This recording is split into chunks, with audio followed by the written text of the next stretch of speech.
இன்றைக்கி மத்தியானம் லஞ்சுக்கு முருங்கைக்காய் சாம்பார், கீரை பொரியல், ரசம். சமையல் வேலை எல்லாமே முடிச்சுட்டு வியாழக்கிழமை வீடு க்ளீன் பண்ணுற வரைக்குமே முடிச்சாச்சு. மித்தில் குட்டியோட வாட்டர் பாட்டில், ஜூஸ் பாட்டில் இது எல்லாமே ஒரு நாள் டு ஒரு நாள் நல்லா சுடுதண்ணியில் போட்டு வாஷ் பண்ணி எடுத்து வச்சுருவேன். இந்த மாதிரி பண்ணுறதுனால ஜூஸ் ஊற்றும் போது பாட்டில் கலர் சேஞ்ச் ஆகாமல் இருக்கும். இன்றைக்கி கொஞ்சம் வெயில் அடிச்சதேன்னு சொல்லி பால்கனியில் விளையாட விட்டுருந்தேங்க. பக்கத்து வீட்டு பால்கனிலாம் போய் செடியெல்லாம் பிச்சு போட்டு வம்பெழுத்துட்டு இருந்தான். நம்ம வீட்லேயே பார்த்திங்கன்னா வெந்தயக்கீரையை பாதி பிடுங்கி போட்டுட்டான். கொஞ்சம் நேரம் விளையாட விட்டதுக்கு இவ்வளோ அலப்பறை பண்ணிகிட்டு இருந்தான். கொஞ்சம் டைம் இருந்துச்சுன்னு சொல்லி ஃப்ரிட்ஜெல்லாம் க்ளீன் பண்ண ஸ்டார்ட் பண்ணேன். 2 வாரமே ஆயிடுச்சு க்ளீன் பண்ணி.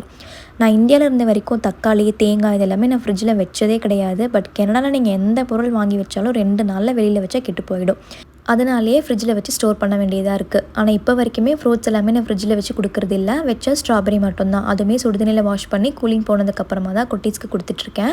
வீட்டு பக்கத்துலேயே கடை இருந்தாலும் ஃப்ரிட்ஜில் வாங்கி வச்சு சமைக்க பழகிட்டோம். அந்த மாதிரி இல்லாமல் ஃப்ரிட்ஜு காலியாக வச்சுக்க ட்ரை பண்ணலாம். ஃப்ரிட்ஜு காலியாக இருந்துச்சு அப்படின்னா ஹெல்த்து கொஞ்சமாவது நல்லா